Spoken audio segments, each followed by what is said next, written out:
Let me paint you a picture. It's a Tuesday morning. You open your banking app, not because you want to, but because your landlord just texted you and you need to verify that yes, rent is coming, please stop using that aggressive punctuation. And then you see it. $50,000. You blink. You refresh. You check if someone accidentally deposited money into your account because that's apparently a thing that happens to other people. Congratulations, you've officially left the broke zone. Just a feeling. Quiet. Solid. Like someone finally removed a backpack full of bricks you'd been wearing so long you forgot it was there. That feeling has a name. And today we're going to explain exactly what it is, why $50,000 specifically is the number that triggers it, and what the math says happens to your life, your actual life, once you cross this threshold. My name is Daniel. I spend an arguably unhealthy amount of time thinking about money, compound interest, and why the personal finance section of any bookstore is somehow both overwhelming and completely useless at the same time. If you want the real numbers instead of the motivational poster version, hit subscribe. Let's get into it. First, let's establish something important. $50,000 is not the finish line. It is not rich, it is not set for life, it will not allow you to retire to a villa in Tuscany and eat pasta for the rest of your days. Though that does sound incredible and we should all be working toward it. What $50,000 is a threshold, a specific point where the financial rules you've been playing by quietly, almost invisibly, change. Think of it like this. You know how in video games you grind for hours on the early levels, earning tiny amounts of experience, feeling like you're making zero progress, and then suddenly you hit a certain level and the game just kind of opens up. New abilities unlock, the map expands, suddenly you can access areas that were literally blocked off before. $50,000 is that level up moment in real life, except instead of a new sword, you get psychological freedom, compound interest acceleration, and the ability to negotiate your salary with your left eye not twitching, which is honestly better than a sword. Let's meet Daniel. Daniel is 29. He works in marketing. He drives a 2019 Honda Civic that he refers to as vintage to make himself feel better about it. He makes $68,000 a year, which sounds fine until you subtract taxes, rent, student loans, groceries, and the inexplicable amount of money that disappears every month on things he cannot fully account for. Daniel has been saving for 4 years, aggressively, uncomfortably. He said no to trips, he meal prepped on Sundays like a man with a mission and mild resentment toward restaurants. And last month, Daniel hit $50,000 in savings. Here's what changed, and here's what the math says will keep changing. The first thing that changes at $50,000 isn't in your bank account, it's in your brain. And I know that sounds like the opening line of a self-help book that costs $27 and tells you to wake up at 5 a.m. and be grateful for things. Bear with me, this is actually backed by research and not just vibes. When you have little to no savings, your brain operates in what psychologists call a scarcity mindset. Every financial decision gets filtered through a very specific question. Can I survive this? Not, is this a good idea? Not, does this align with my long-term goals? Just, will I make it to next paycheck? This is exhausting. It's like trying to write a novel while someone occasionally honks a horn directly next to your ear. Your brain is so busy managing immediate threats that it literally cannot think strategically. Here's the kicker. Research from Princeton found that financial scarcity consumes the equivalent of 13 IQ points of cognitive bandwidth. 13! That's the difference between a good decision and a bad one. That's the difference between negotiating your salary and just accepting whatever number they say because your brain is too tired to push back. Now, here's what happens at $50,000. The scarcity alarm turns off. Not completely, you're not suddenly a Zen monk floating above financial concerns, but the constant background noise of what if something goes wrong, which has been running like a tab in your brain's browser for years, finally closes. And when that tab closes, something remarkable happens. You start thinking differently. Daniel, after hitting $50,000, noticed he started asking different questions at work. Instead of how do I make sure I don't get fired, he started asking what would make this company significantly more money. That shift from defensive to offensive got him a $9,000 raise within 6 months. Coincidence? Maybe, but probably not. Research from the Harvard Business Review found that financial security is one of the strongest predictors of workplace confidence and negotiation success. When you're not desperate, you don't negotiate desperately, and people can smell desperation the way dogs can smell fear. It's not great. Okay, let's talk numbers, because this is where it gets genuinely shocking. Let's say Daniel invests his $50,000 in a diversified index fund, nothing exotic, just a boring, beautiful total market ETF, and earns a historical average return of 7% annually after inflation. Year 1, his $50,000 earns $3,500, just sitting there, doing nothing, while Daniel sleeps, watches TV, and argues with strangers on the internet about things that don't matter.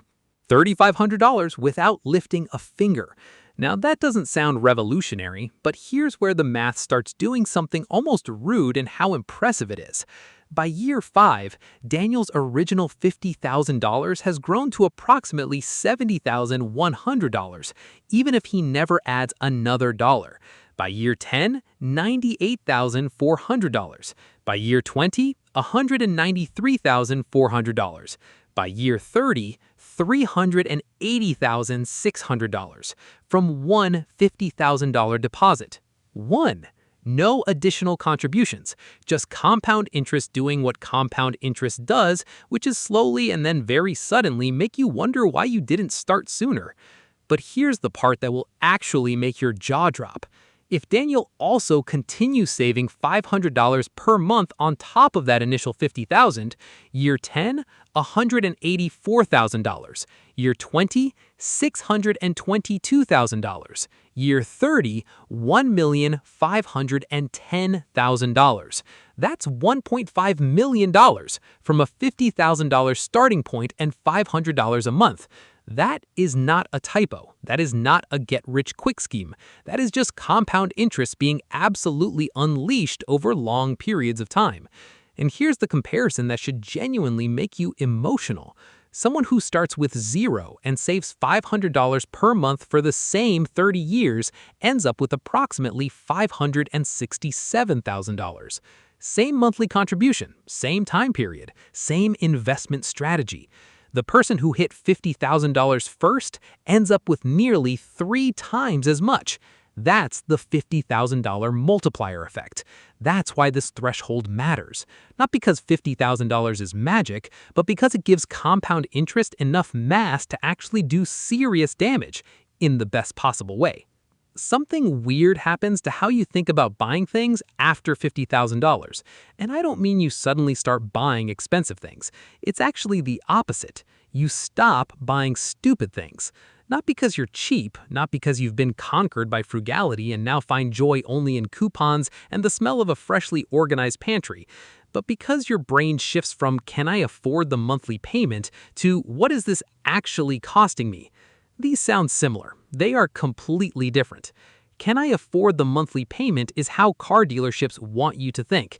It's how you end up paying $847 a month for a truck you drive to a desk job while telling yourself it's practical.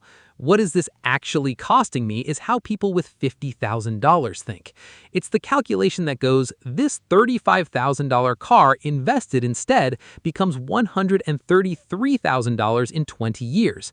Is this car worth $133,000 to me? The answer for most things is no.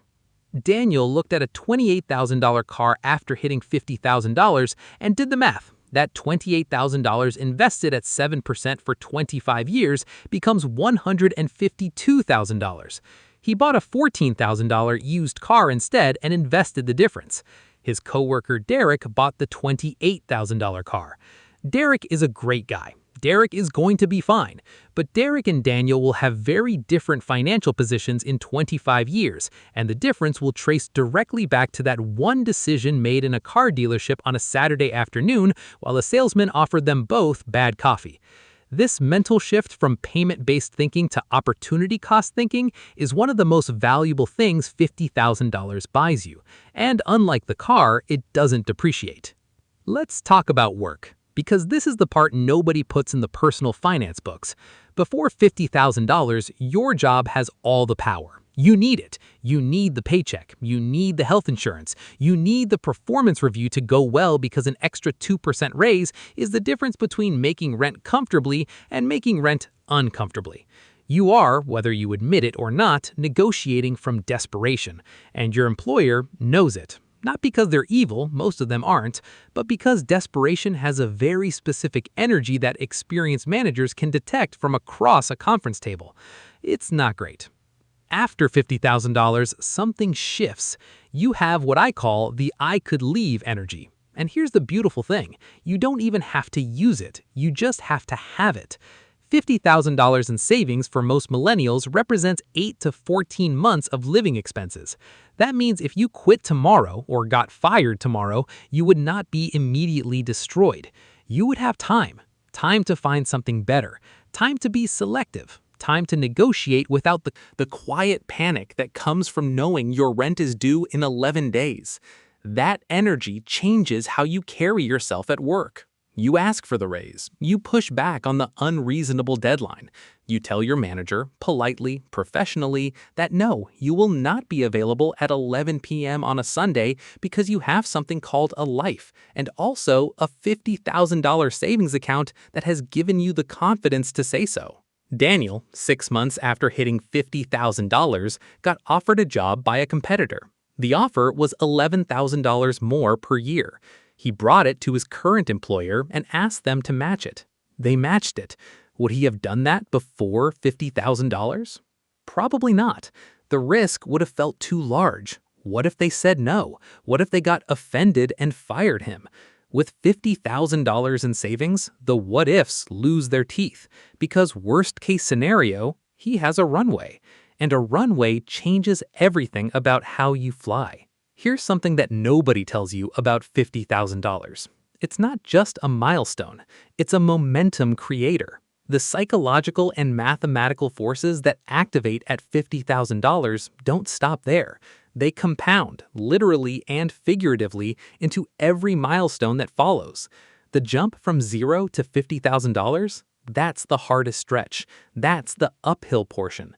You're fighting against lifestyle inflation, against student loans, against the very human desire to spend money on things that make you feel better about the fact that you're saving money instead of doing fun things. But the jump from $50,000 to $100,000? It comes significantly faster. At a 7% return, your $50,000 generates $3,500 per year on its own. That's almost $300 per month of free contribution, money you didn't earn, didn't budget for, didn't have to sacrifice anything to get. It just showed up because you had the foundation in place. Add your ongoing savings to that, and the timeline compresses dramatically. And from $100,000 to $200,000? Even faster.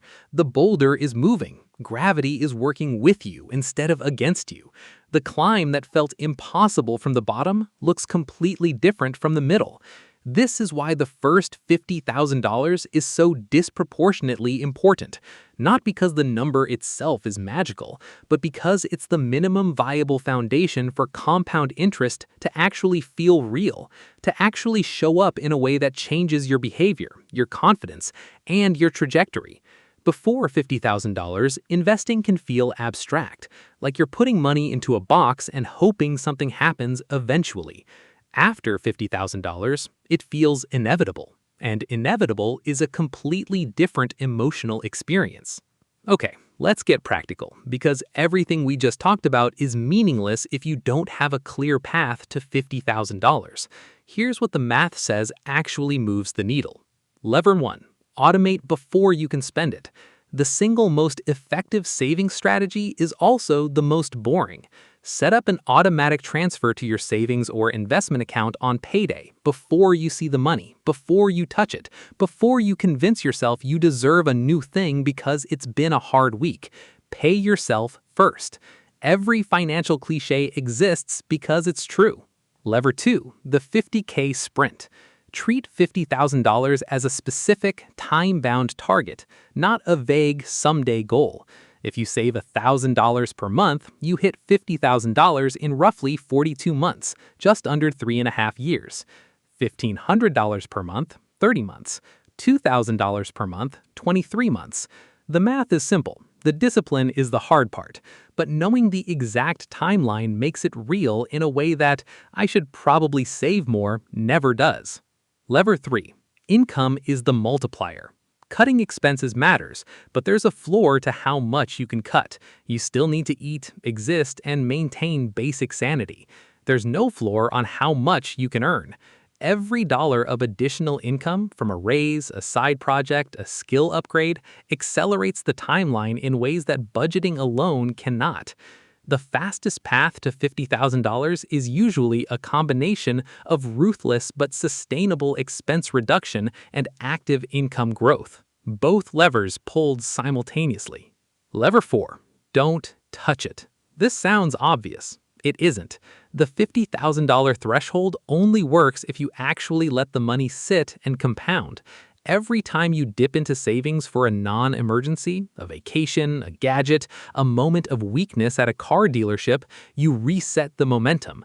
$50,000 is not a reward fund. It is a foundation. Treat it like the floor of a building you're constructing, not a piggy bank you smash when something shiny appears. Let it sit and compound. Let's come back to that Tuesday morning. Daniel, banking app, $50,000. The number didn't make him rich. It didn't solve every problem. His landlord still texts aggressively, his student loans still exist, the world is still expensive in ways that feel specifically personal. But something real changed. The math changed. The compound interest engine turned on. The career negotiation posture shifted. The purchase decisions got smarter. The anxiety, not all of it, but a meaningful, measurable portion of it, went quiet. $50,000 is not the destination. It's the moment the game changes. And the beautiful, almost unfair truth is that once you understand what's on the other side of that threshold, getting there stops feeling like sacrifice. It starts feeling like the most important thing you can do for the version of yourself that exists 10, 20, 30 years from now.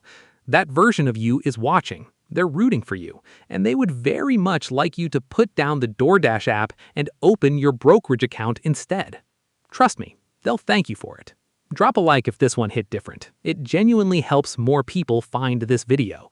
And if you want to see exactly what happens after $100,000, because, spoiler, it gets even more interesting, that video is right here. See you there.